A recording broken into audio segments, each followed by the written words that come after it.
നമസ്കാരം. 2025 Grammy awards ആരംഭിക്കുന്നതിന് മുമ്പ് തന്നെ വിവാദത്തിന് തിരികൊളുത്തിയ സംഭവമായിരുന്നു ബിയാങ്ക സെൻസോറിയുടെ നഗ്നതാ പ്രദർശനം. വിവാദ റാപ്പർ കാന്യെ വെസ്റ്റിൻ്റെയും ഭാര്യ ബിയാങ്ക സെൻസോറിയുടെയും റെഡ് കാർപ്പറ്റിലെ ഷോ വലിയ ചർച്ചാ വിഷയമായിരുന്നു. മോഡലായ ബിയാങ്ക തൻ്റെ ദേഹമൊട്ടാകെ പുറത്തു കാണിക്കുന്ന തൊക്കു നിറത്തിലുള്ള സുതാര്യ വസ്ത്രം ധരിച്ചായിരുന്നു ചടങ്ങിനെത്തിയത്. ദൃശ്യങ്ങൾ സമൂഹമാധ്യമങ്ങളിൽ വലിയ പ്രചാരം നേടുകയും ഒട്ടുമിക്കവരും കാനിയയുടെ സമീപനത്തെ വിമർശിക്കുകയും ചെയ്തു. സംഭവം അതിരുവിട്ടതോടെ ഇവരെ അറസ്റ്റ് ചെയ്യണമെന്ന ആവശ്യവും ശക്തമായിരുന്നു. എന്നാൽ ഭാര്യയുടെ നഗ്നതാ പ്രദർശനത്തെ ന്യായീകരിക്കുകയാണ് ഭർത്താവ് കാന്യെ വെസ്റ്റ്. നഗ്നത ഒരു കലാരൂപമാണെന്നും പറഞ്ഞാൽ ഇതിനൊക്കെ വലിയ അർത്ഥതലങ്ങളുണ്ടെന്നും അങ്ങനെ വളരെ വിചിത്രമായ മറുപടിയാണ് താരം പറഞ്ഞിരിക്കുന്നത്. അതുകൊണ്ട് 2 ദിവസമായി എൻ്റെ ഭാര്യയല്ല നിങ്ങൾ സോഷ്യൽ മീഡിയയിൽ തിരയുന്നതെന്നും കാന്യെ ന്യായം പറയുന്നു. പ്രശസ്തിക്ക് വേണ്ടി ചെയ്തതല്ലെന്നും നഗ്നത ഒരു കലാരൂപമാണെന്നും ഗായകൻ പറഞ്ഞു.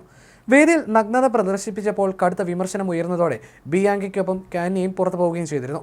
ഗ്രാമി പ്രഖ്യാപനത്തിന് പിറ്റേന്ന് ഇന്റർനെറ്റിൽ ഏറ്റവും അധികം ആളുകൾ തിരഞ്ഞത് ബിയാങ്കയുടെ പേരാണെന്നും ഗ്രാമിയുമായി ബന്ധപ്പെട്ട മറ്റു വാർത്തകൾ അപ്രസക്തമായെന്നും കാന്യെ പറയുന്നു. ഞങ്ങൾ ഗ്രാമിയെ തോൽപ്പിച്ചു എന്നാണ് അദ്ദേഹം സോഷ്യൽ മീഡിയയിൽ കുറിക്കുന്നത്. 67ാമത് ഗ്രാമി വേദിയിലായിരുന്നു നാടകീയ സംഭവങ്ങൾ നടന്നത്. ബിയാങ്കയെയും കാന്യെ വെസ്റ്റിനെയും ഗ്രാമി പുരസ്കാരത്തിന് ക്ഷണിച്ചിരുന്നില്ല എന്നാണ് റിപ്പോർട്ടുകൾ. കറുത്ത മേൽവസ്ത്രം ധരിച്ചെത്തിയ ബിയാങ്ക വേദിയിൽ അത് നീക്കം ചെയ്യുകയായിരുന്നു. സുതാര്യമായ വസ്ത്രം ധരിച്ചിരുന്നുവെങ്കിലും ശരീരഭാഗങ്ങൾ മുഴുവനും പുറത്ത് കാണുന്ന നിലയിലായിരുന്നു. ഇത് കടുത്ത പ്രതിഷേധത്തിന് കാരണമായിരുന്നു. കാലിഫോർണിയയിലെ ലോസ് ആഞ്ചൽസിലായിരുന്നു ഗ്രാമിയുടെ വേദി. കാലിഫോർണിയയിലെ നിയമമനുസരിച്ച് പൊതുസ്ഥലത്ത് നഗ്നത പ്രദർശിപ്പിക്കുന്നതിന് $1000 പിഴയും 6 മാസം തടവും ലഭിക്കാനും സാധ്യതയുണ്ട്. അതേസമയം 2022 കാന്യെ വെസ്റ്റും ബിയാങ്കയും വിവാഹിതരാകുന്നത്.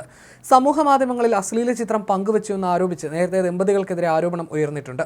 സെൻസോറിയുടെ നഗ്നതാ പ്രദർശനം പൊതുസ്ഥലത്ത് അതിരുവിട്ടതായും കുട്ടികൾ ഉൾപ്പെടെയുള്ളവർക്ക് മുന്നിൽ അങ്ങനെ വരുന്നതിന് നിയമപരമായ നടപടി ഉണ്ടാകണമെന്നുമായിരുന്നു സമൂഹ മാധ്യമങ്ങളിലെ പ്രതികരണം. ഇത് തുറന്ന ലംഘനമാണ്. കുട്ടികൾക്ക് മുന്നിൽ ഇവർ ഇങ്ങനെ പ്രവർത്തിച്ചത് നിയമപ്രകാരം ശിക്ഷിക്കപ്പെടണമെന്നും പലരും അഭിപ്രായപ്പെട്ടിരുന്നു. കഴിഞ്ഞ വർഷം വെനീസ് നഗരത്തിലും ദമ്പതികൾ അശ്ലീല പെരുമാറ്റം നടത്തിയെന്ന് ആരോപിച്ച് ഒരുപാട് വിമർശനങ്ങൾ ഉയർന്നിരുന്നു. ബിയാങ്കയുടെ ചിത്രങ്ങൾക്ക് വലിയ തോതിലുള്ള വിമർശനങ്ങളും ഉയർന്നു.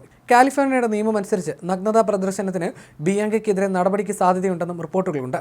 മനുഷ്യർ പൊതുവിടത്തിൽ പാലിക്കേണ്ട ചില മര്യാദകളുണ്ട്. മാന്യതയുടെ അതിർവരമ്പുകൾ ലംഘിക്കുന്നതാണെന്ന രീതിയിലുള്ള വിമർശനങ്ങളും ഉയർന്നു. കാന്യെ വെസ്റ്റ് കറുത്ത വസ്ത്രം ധരിച്ചപ്പോൾ ബിയാങ്ക കോട്ട് ധരിച്ചിരുന്നു. റെഡ് കാർപ്പറ്റിൽ എത്തിയ ശേഷം രോമക്കുപ്പായം അഴിച്ചുമാറ്റി ഫോട്ടോഗ്രാഫർക്ക് പോസ്റ്റ് ചെയ്ത് പലരെയും ഞെട്ടിച്ചു. അവരുടെ ഈ പ്രവൃത്തി പല ആളുകൾക്കും അംഗീകരിക്കാൻ കഴിഞ്ഞില്ല. സെൻസോറിയെ കേന്ദ്രബിന്ദുവാക്കി ലോകശ്രദ്ധ പിടിച്ചുപറ്റാൻ കാന്യെ ശ്രമിക്കുകയാണെന്ന അഭിപ്രായമായിരുന്നു ഇക്കാര്യത്തിൽ ഉയർന്നത്. ഗ്രാമിൽ നിന്ന് പുറത്താക്കപ്പെട്ടതിനു ശേഷം ദമ്പതികൾ ബിവർലി ബൂളവാർഡിൽ വെച്ച് സംഘടിപ്പിച്ച പാർട്ടിയിലും പങ്കെടുത്തിരുന്നു. ഓസ്ട്രേലിയയിലെ മെൽബണാണ് ബിയാങ്ക സെൻസോറിയുടെ ജന്മനാട്. മെൽബൺ സർവകലാശാലയിൽ നിന്ന് ആർക്കിടെക്ചറിൽ ബിരുദം നേടി ആർക്കിടെക്ചറായി ജോലി ചെയ്യുന്നതിനിടയിലാണ് കാന്യെ വെസ്റ്റിനെ പരിചയപ്പെടുന്നത്. കാന്യെ വെസ്റ്റുമായുള്ള ബന്ധത്തെ തുടർന്നാണ് ബിയാങ്കയുടെ പേര് തലക്കെട്ടുകളിൽ ഇടം നേടുന്നത്. 2024 ഇരുവരും വിവാഹിതരായെന്ന രീതിയിലുള്ള വാർത്തകൾ പുറത്തു വന്നിരുന്നു. പ്രശസ്ത താരം കിം കർദാഷിയാനുമായി വേർപിരിഞ്ഞ ശേഷമാണ് കാന്യെ വെസ്റ്റിന്റെ പേരിനൊപ്പം ബിയാങ്കയുടെ പേര് കേട്ടു തുടങ്ങിയത്.